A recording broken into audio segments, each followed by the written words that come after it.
Ang free agent na 6'9 big man na si Clifford Hopia ay activate na kaya ng Magnolia Hotshot pagkatapos ng performance niya sa tune-up game ng Magnolia Hotshot laban sa NLEX Road Warriors.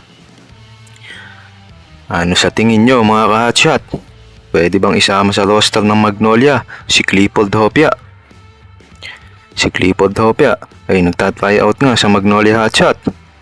Kasama siya sa tune-up game at mukhang nagugustuhan ng coaching staff ng Magnolia ang nilalaro nito sa koponan.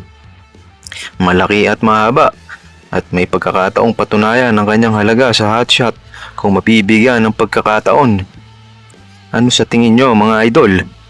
Pwede nga ba? Bagay nga ba si Clifford Hopia sa sistema ng Magnolia Hotshot? Makakakuha kaya siya ng roster spot sa paparating na conference? Ang Blackwater Bossing nga ay binitawan na si Clifford Hopia at kasama si Paul Samar para maging free agent. Pagkatapos na piliin ng Blackwater na huwag nang mag-renew ng kontrata, nakipaghiwalay ang Blackwater Bossing sa 6'8" big man na si Clifford Hopia para maging free agent at malaya na pumirma sa kahit anong koponan. Makakatulong kaya siya sa Magnolia kung mabibigyan ng pagkakataon na masama sa roster.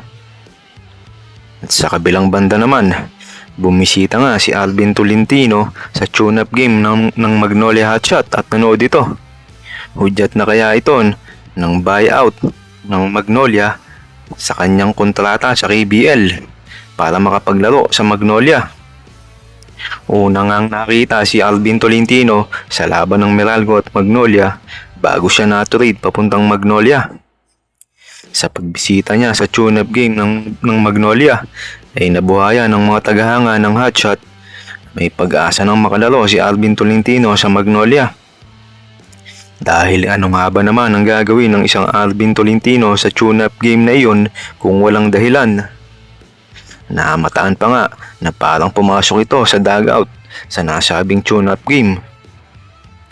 Hudyat na nga ba ito ng pagpirma ni Alvin Tolentino sa Magnolia at iwanan na ang KBL para muling bumalik sa PBA para magsuot ng jersey ng Magnolia Hotshot? Abangan natin ito kung magiging Magnolia si Clifford Hopia at kung makakalaro na si Alvin Tolentino para sa Magnolia Hotshot. Kamusta mga idol? Sports Zone PH para sa sports news and update. Kung bago ka pa lamang dito sa channel ko, pindutin mo na ang subscribe button at notification bell para lagi kang update sa mga sports news.